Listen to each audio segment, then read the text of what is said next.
Hello বন্ধুরা, কারণ কথা হয় প্রভাসের নতুন মুভি রাজা সাহেবের টিজার নিয়ে। এই মুভিটা নিয়ে বেশ একটা ক্রেজ ছিল। তার কারণ হচ্ছে প্রভাস কিছু ডিফারেন্ট করার চেষ্টা করছিল, বিকজ প্রভাস আফটার বাহুবলী একটা মেগা স্টার হয়েছে এবং তারপরে সব বড় বড় ফিল্ম করে। তার মধ্যে কিছু ফিল্ম হিট হয়, কিছু ফিল্ম ফ্লপ হয়, বাট লাস্ট দুটো ফিল্ম দুটোই ব্লকবাস্টার ছিল। একটা সালার আর একটা হচ্ছে কালকি, দুটোই দারুণ হয়েছিল। এরপরে যখন এই মুভিটা করার ডিসিশন, তখন ভেবেছিল একটা ছোট স্মল বা মিড বাজেট ফিল্ম করবে, যেখানে বিশাল কিছু থাকবে না, বিশাল বড় বাজেট থাকবে না। বাট এটা আস্তে আস্তে আস্তে আস্তে না, এটা সেই বিগ বাজেট ওর যেরকম মুভি করে সেইখানে দাঁড়িয়েছে, এটা বাজেট খুব হিউজ হয়ে গেছে। এবং এই টিজারটা দেখে কিন্তু বোঝা যায় বাজেট কেন বেড়েছে। সি, প্রভাসের নামের জন্যই ওর একটা বাজেট তো উপরে যায়, তার উপরে এখানে যে ভিজুয়াল এফেক্ট দেখলাম ভালো না হলেও খরচা হয়েছে বলে বোঝা যাচ্ছে, ঠিক আছে। তো এই চেয়ারটা আমার খুব একটা ভালো লাগেনি, বাট কী কী ভালো লেগেছে সেটা নিয়ে, কারণ কী প্রবলেম মনে হয়েছে আমার সেটা নিয়ে কথা বলবো। ফার্স্ট অফ অল, টিজারটা সব থেকে সুন্দর লেগেছে সেটা হচ্ছে ব্যাকগ্রাউন্ড স্কোরটা।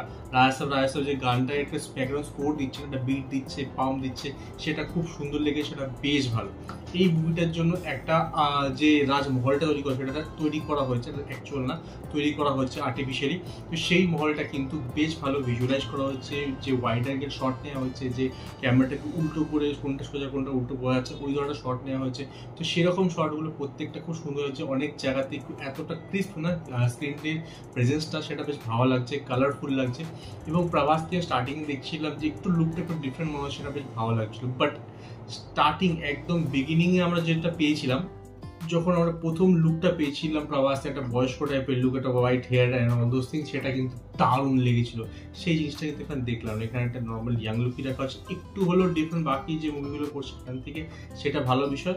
বাট মুভিটা অ্যাকচুয়ালি হরার কমেডি, তো হরার কমেডি আমরা যেহেতু লাইক স্ত্রী দেখেছি, স্ত্রী ইউনিভার্সে ভেরিয়া দেখেছি, স্ত্রী ইউনিভার্সে স্ত্রী 2 দেখেছি, এরকম আরও অনেক মুভি আসছে। এবং হরার কমেডি ওরা যে লেভেলে বানিয়ে দিয়েছে না, ঠিক আছে, ম্যাডাম ফিল্ম সেই লেভেল তো দূর, অনেকটা নিচেই মনে হল, বিকজ কমেডিতে হাসি পাচ্ছে না, কমেডিটা মজা দিচ্ছে না। এবং আরেকটা প্রবলেম যেটা হচ্ছে, মুভিতে ভালো খরচা করছে বোঝা গেলেও এখানে যে ভিজুয়াল এফেক্টগুলো দরকার বা দরকার না থাকলেও চলে, বিকজ তুমি যদি মনে করে দেখো ভুলভুলাইয়া ফার্স্ট পার্টটা বা এই ধরনের যে মুভিগুলো সাউথে অনেকবার হচ্ছিল না, স্টার্টিং দিকে আগেকার যে মুভিগুলোতে এত ভিজুয়াল এফেক্ট বা এত বাড়তে থাকতো না, সেখানে কিছু না দেখিয়ে লাইটের কাজ করে, ঠিক আছে, সাউন্ড এফেক্টের কাজ করে কিন্তু দারুণ মজা দিয়েছে, ভয় দিয়েছে, সেটা কিন্তু এখানে নেই। এখানে ভিজুয়াল এফেক্ট অনেক খরচা করে দেখে বোঝা যাচ্ছে, মুখ বিড়াচ্ছে ভূতের, ঠিক আছে, একটা জাম্প স্কেয়ার দিচ্ছে, সেগুলো দেখেই পুরো নকল, সেগুলো যে ফেক সেটা বোঝা যাচ্ছে। আমার সবসময় একটা বক্তব্য যে লাইক, যদি ভিজুয়াল এফেক্ট তোমার কাছে সেই বাজেট না থাকে, যেটা হলিউড লেভেল একদম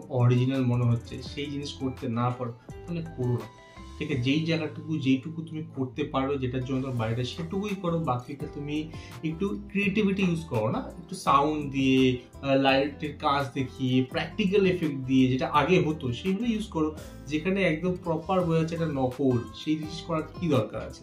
তো এই জিনিসগুলো আমার একদম ভালো লাগেনি। এখানে ডায়লগ খুব খাঁজা লেখা হয়েছে, ডায়লগ যে কটা শোনা ভালো লাগলো না। ওই দাদা নানি কি আর দেয়, কি ডায়লগ এটা।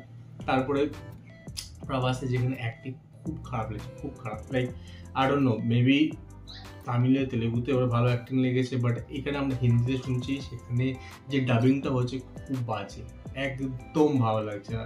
আর লাইক এটাকে এখন বলা উচিত না যে লাইক শুধু তামিলে বলে ওটাই মেন ল্যাঙ্গুয়েজ শুনতে হবে, হিন্দিতে ভালো হবে না।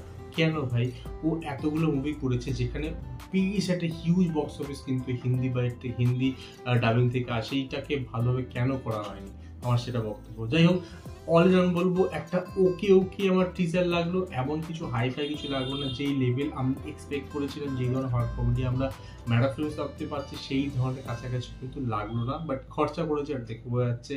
তো তোমাদের বিষয়ে কি মত, তোমাদের কেমন লেগেছে টিজারটা আমাকে ডেফিনেটলি কমেন্টে জানাতে পারো। আমার সঙ্গে দেখা হবে নেক্সট ভিডিও। গুড।